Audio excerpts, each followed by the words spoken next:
Good morning, শুভ সকাল বন্ধুরা। আশা করি তোমরা সকলে ভালো আছো, আমিও ভালো আছি। আর আজকে দেখো সকালবেলা শুধু অঝরে বৃষ্টি দিয়ে তোমাদের এই ভিডিওটা শেয়ার করছি। শুধু বৃষ্টি আর বৃষ্টি। ছাদের উপর থেকে এই দৃশ্যটা তোমাদের সাথে শেয়ার করলাম। ঘুম থেকে উঠেই সকালবেলা ছাদে গিয়ে দেখছি চারদিকে শুধু জল থই থই বৃষ্টি। বৃষ্টির জলে ভরে গেছে চারিদিক।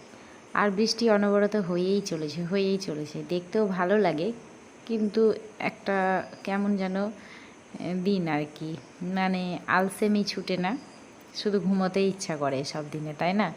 তো ছাদের উপরে গিয়ে এই দৃশ্যটি তোমাদের সাথে শেয়ার করলাম। তো ফ্রেন্ডস, আজ অনেক দিন পর তোমাদের সঙ্গে ভিডিও শেয়ার করলাম। তো জানি না কি বলছি না বলছি, নিজেও কিছুটা বুঝতে পারছি না। তো ছাদ থেকে কিছুক্ষণ পরে নিচে এসে আবার বাইরে বারান্দার সাইডে গিয়ে আবার মানে কিছুটা দৃশ্য আবার এখানেও শেয়ার করলাম। কি বলবো না বলবো কিছু বুঝতে পারছি না, মানে অনেক দিন পর ভিডিও করছি। তো তো মানে তোমাদের সঙ্গে কি যে বলবো, কিছু ভিডিওগুলো তুলছি, ক্যামেরা বন্দি করছি দৃশ্যগুলো। তো যাই হোক, কিছুক্ষণ পর আমি আমার ছেলের জন্য এখানটায় কমপ্লেন করে নিয়েছি, আর তাকে খাইয়ে দিয়ে প্রাইভেটে যাবে আর কি, টিউশনে পড়তে যাবে, সেজন্য এখানটায় ওকে আমি খাবার দিয়েছি আর কি।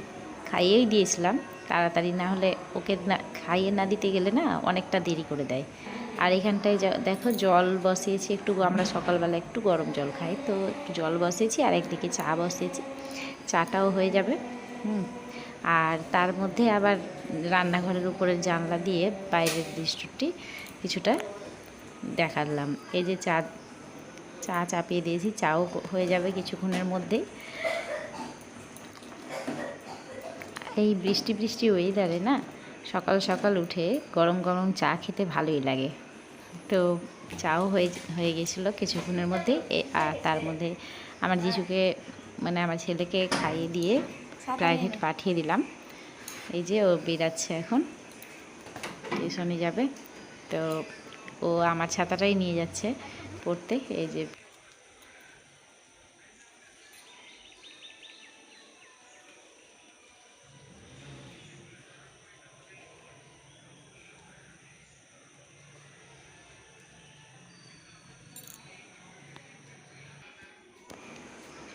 ছেলেকে এগিয়ে দিয়ে বাড়ি ঢুকতেই দেখছি যে চাটাও হয়ে গেছে। তো চা এখানটায় নামিয়ে ফেললাম। আর আর আমার বরের জন্য, দুজনের জন্য চা আমি কাপে নিয়েও নিয়েছি, এই যে তোমরা দেখতেও পাচ্ছ।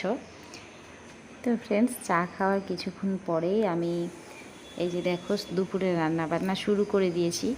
তো রান্না তোমাদের সাথে সবটা আমি শেয়ার করতে পারলাম না।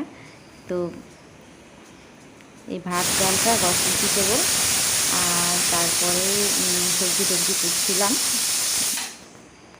আর তারপরে দেখো এখানটায় আমার ছেলের জন্য মুড়ি দিলাম, মটর সিদ্ধ দিয়ে আর চানাচুর দিয়ে মুড়ি দিয়েছি আমার ছেলেকে। তো ছেলেকে মুড়ি দিয়েছি, তার মধ্যে দেখছি ডালটাও সেদ্ধ হয়ে গেছে। এইভাবে আমরা দিনটা শুরু করেছি আজকে।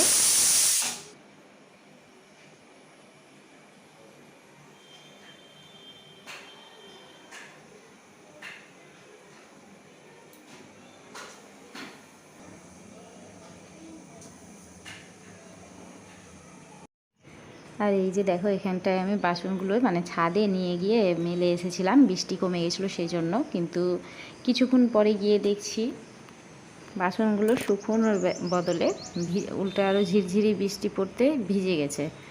মানে ঝিরঝিরি বৃষ্টি পড়েই যাচ্ছিলো।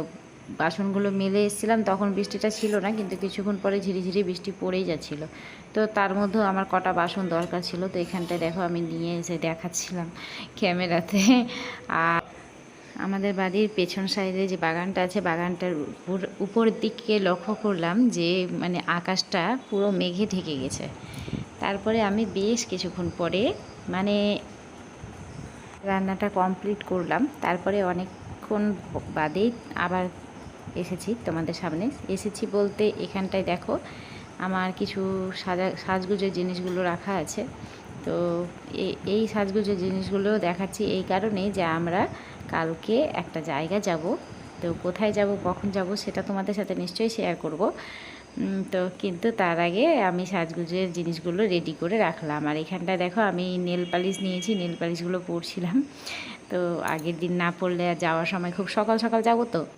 আর এখানটায় দেখো সাজগুজের জিনিসের মধ্যে একটা হেয়ার বেল্ট আছে। হেয়ার বেল্টটা আমারই, কিন্তু আমি সবসময় পরি না, মানে গাড়িতে বা বাইকে যাই যখন চুলগুলো খুব উড়ে, সেই জন্য এই হেয়ার বেল্টটা আমি নিয়েই যাই। এটা কোনো মানে বাচ্চারা ব্যবহার করে আমার মনে হয় সেটা, তো কিন্তু এখানটা আমি ব্যবহার করব। তো যাই হোক, আজকের মতো ব্লগটা এখানেই রাখলাম।